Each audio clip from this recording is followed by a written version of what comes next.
ये हमारी जाति। प्रशासन से, सरकार से एक ही प्रार्थना, उस बाप को पहले ये भी ध्यान रखें, क्योंकि इस बात, ये जो वीडियो आया इसका पूरा तथ्य क्या है हमें नहीं पता। पहली बात तो यह है कि कई बार हम अपनी जबरदस्ती किसी से शादी कर लेते, उस स्थिति में भी हम लोग कोई दोष बाप को दे सकते हैं। अगर ये बात सत्य हो, 99% सत्य है, 1% क्योंकि समाज में बहुत बहरूपिया भी हैं, मिक्सिंग करके कुछ भेजा हो, तो उस स्थिति में भी पहले उसकी परीक्षा करें, जांच करें, और अगर घटना सत्य हो तो सरेआम उस बाप को भी फांसी चौराहे पे लगानी चाहिए।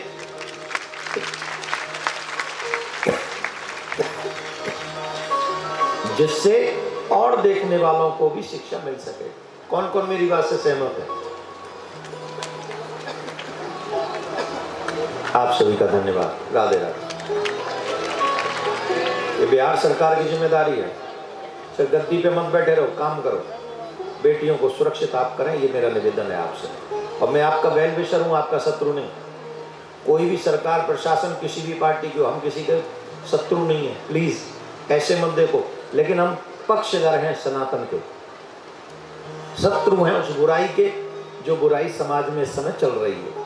तो आप सभी के वेल विशर ही हैं। राधे राधे बोलना पड़ेगा, जोर से बोलना पड़ेगा।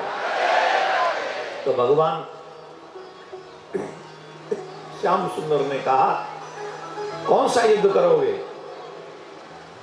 अकेला पुरुष होगा मैदान के युद्ध में, अनंत कोटि स्त्रियां होंगी, बताओ तुम्हें कौन सा युद्ध पसंद है? तो उसने कहा कि हम मैदान का युद्ध करेंगे। कामदेव को निमंत्रण दिया कि शरद पूर्णिमा के दिन हम रास करेंगे, रास करूंगा शरद को वहीं मिलियो तुम आए।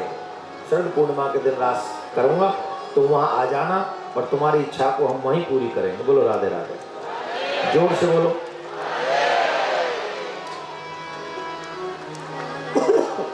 फिर इसके लिए भगवान ने अपना मन तैयार किया। भगवान ने गोपियों को बुलाया बांसुरी बजाकर। अब समय का तो बहुत अभाव है, तो इसलिए गोपी गीत ही हम गा लेते हैं। भगवान गोपियों को भी छोड़ के बीच में अदृश्य हो गए थे। आगे गोपियां, भगवान ने सबका स्वागत किया। स्वागतम वो महाभागा प्रियमिव करवाणि वह ब्रजस्या नामयं कचित ब्रूतागमन कारणम। हे गोपियों, तुम रात्रि के समय घर छोड़कर आई हो, ये उचित नहीं है। ब्रज में सब मंगल है ना, स्त्रियों को चाहिए कि रात्रि में कभी अपने घर से बाहर ना निकले। ऐसा मैं नहीं, भगवान कह रहे हैं।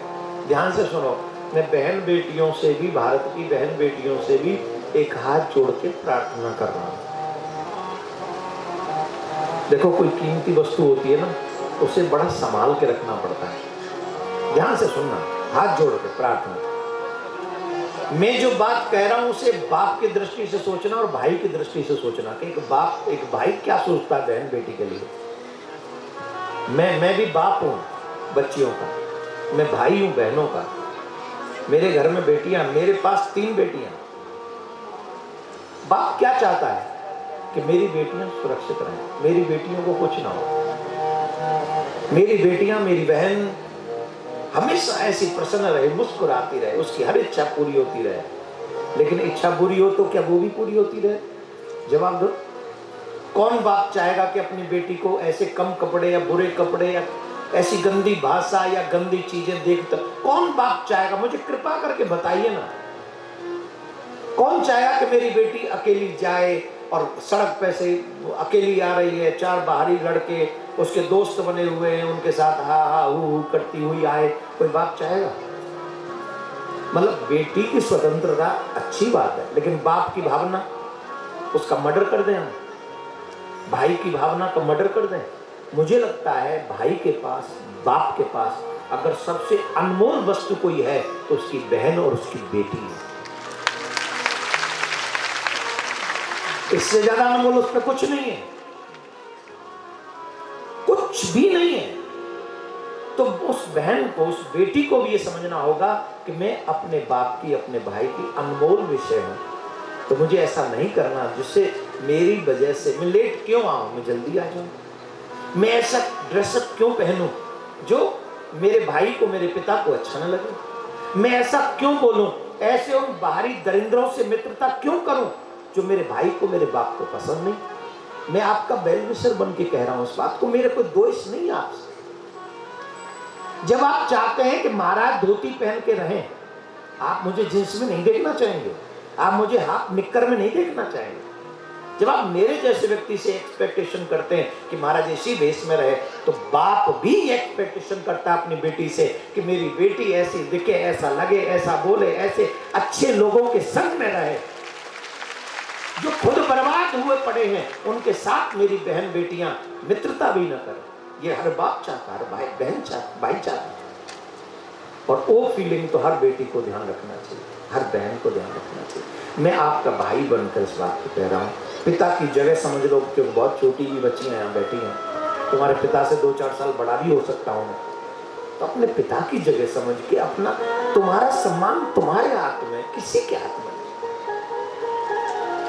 भगवान श्री कृष्ण स्वयं कह रहे हैं कि रात्रि में स्त्री को अकेला नहीं निकलना चाहिए। आजकल हमारी बेटियां लेट नाइट जॉब करती हैं। मैं तो सरकार से निवेदन करूंगा, बहन बेटियों को सरकारी नौकरी और 2-4% ज्यादा दो, प्राइवेट सेक्टर में भी उनको ज्यादा दो, लेकिन 5 बजे तक की ही जॉब वो करें, ऐसी विधान सरकार में रूल बनाओ कि हमारी बहन बेटियां 5 बजे तक काम करेंगी और 5 बजे 5:30-6 बजे अपने घर पहुंच जानी चाहिए। ये सरकार बना सकती है। लेट नाइट कोई वर्क हमारी माता बहनों को न मिले, उनकी सारी ड्यूटी डे टाइम में हो, और रात में इनको हिलाओ नहीं, ये क्या करते रहते, मोबाइल चलाते, बड़ा इनको रात में ड्यूटी करवाओ इनसे। ये पुरुषों को रात में चौकीदार कौन होता है? रात वाला चौकीदार होता है ना, चौकीदारी का काम इनको दो, हमको दो, और मालिक वाला काम हमारी माता बहनों।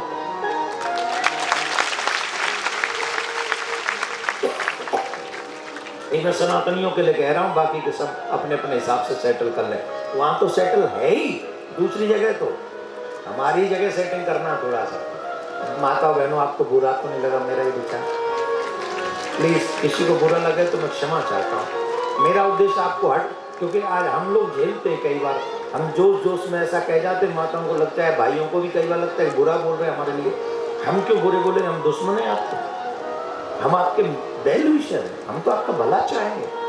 आज इस बेटी का ये सुनने के बाद मेरा कैसा हाल हुआ वो मैं जानता हूँ, इसलिए मैं आपका भला चाहता हूँ। राधे राधे बोलना पड़ेगा। तो भगवान श्री कृष्ण ने गोपियों को कहा कि तुम्हें चले जाना चाहिए, रात्रि में ऐसे वन में नहीं आना चाहिए। तो अभी एक बात और बोल दूं, फिर आस्था पे शायद समय पूरा हो जाएगा। कल कथा 1 बजे से यहाँ लाइव होगी, और कल 7वां दिन होगा, तो जो एक आध दिन जिनसे कथा छूट जाती है उन्हें 7 दिन कथा सुनने का लाभ मिलता है। तो कल जो लोग यहाँ सब कथा सुनेंगे उन्हें कहा महाराज का कर दो, कभी ऐसा तो नहीं बोल दो जो हनुमान जी पसंद नहीं कर रहे हो।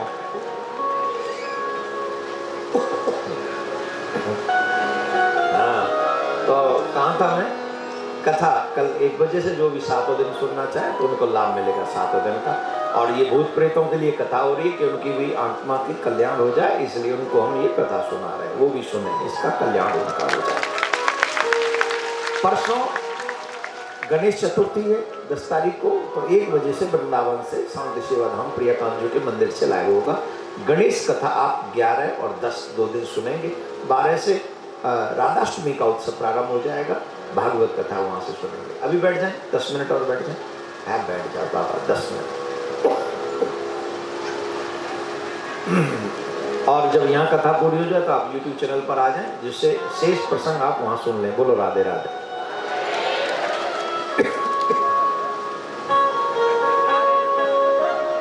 गोपियों ने कहा प्रभु पहले तो बुला लेते हो और फिर हमसे ऐसे कहते हो कि चली जाओ, ये बात ठीक नहीं। हम तो आपके चरणों की बिना मूल की दासी हैं, आपके पास आई हैं, आप हमें स्वीकार करें। तो भगवान ने उन गोपियों की भाव को रखा और श्री कृष्ण गोपियों के साथ में नृत्य करने लगे, रास करने लगे। तो जब भगवान नृत्य कर रहे थे तो गोपियों को अभिमान हो गया कि जगतपति हमारे बस में है।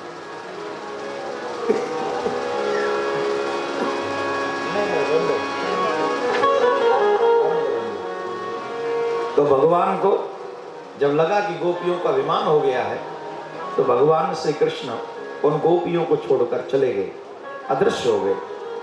और जब भगवान अदृश्य हुए तो गोपियां दुखी हुई। वृंदावन में, वन वन में गोपियां श्री कृष्ण को ढूंढने लगी।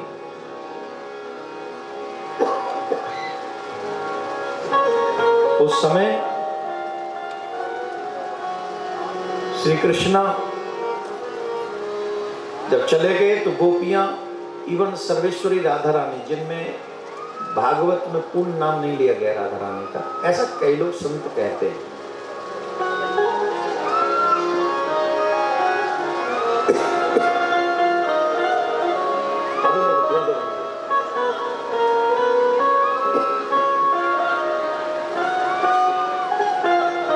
गोपियां गोपी गीत गाने लगी कृष्ण के मिलने के लिए। कहां?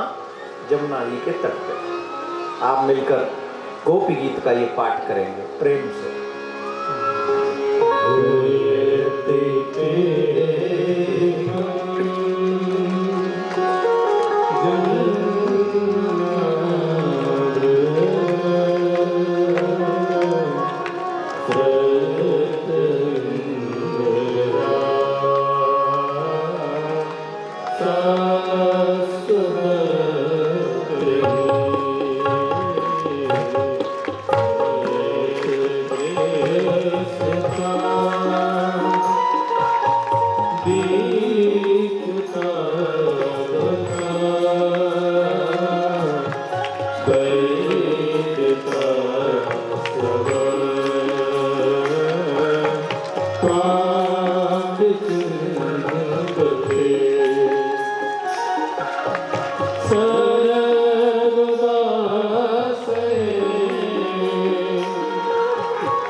Hare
आपने श्रवण किए।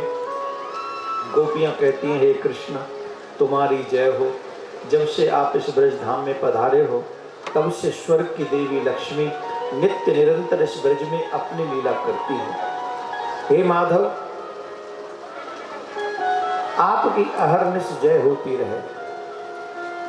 एक बात बहुत अच्छी कही उन्होंने, ये तो हम जानते हैं कि आप हमें मारना नहीं चाहते, आप हमें जिलाना चाहते हैं। अगर आप हमें मारना चाहते तो हमें कालिया नाग से क्यों बचाते?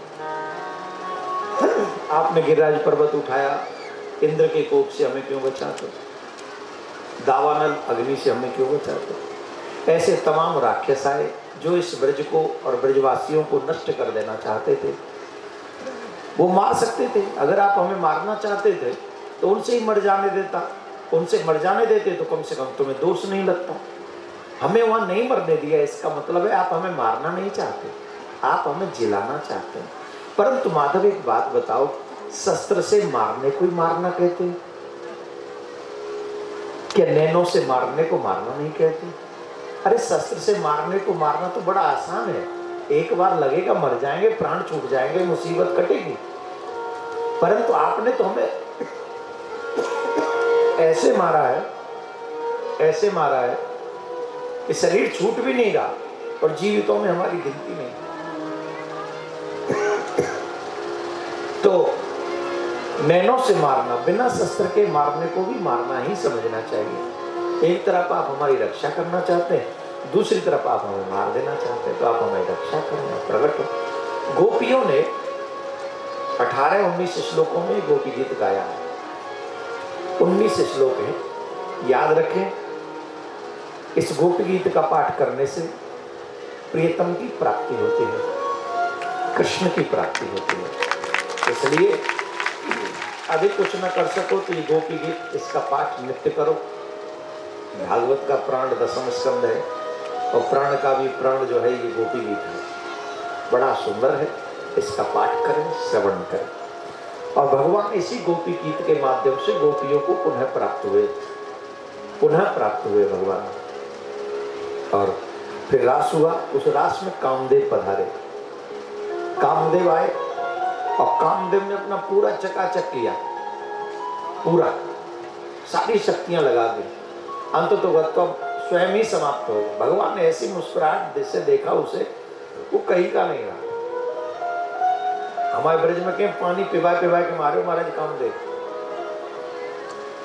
कोई व्यक्ति भूखा हो और तुम उसे दिखा के रोटी खाओ तुम, तो मरेगा कि नहीं मरेगा? वो 3 दिन से भूखा है, पर उसे दिखाओ, मैं देखो रोटी खा रहा हूँ, घी की चिपड़ी खाओगे, ले फिर खुद खाओ। ऐसे भगवान ने उसे पानी पिला के मारा कामदेव को। कामदेव का प्रसन्न होता है जब रात्रि हो। शरद पूर्णिमा की रात्रि से बढ़िया कोई रात्रि हो सकती है? भगवान ने कहा ये ले। कामदेव का प्रसन्न होता है जब एक से एक सुंदर स्त्री हो, सुंदर स्त्री हो, तो काम हावी हो जाता है। स्त्रियां कितनी सुंदर थी जानते हो? नहीं मालूम, समय नहीं है क्योंकि सब जल्दी में है। अगर आप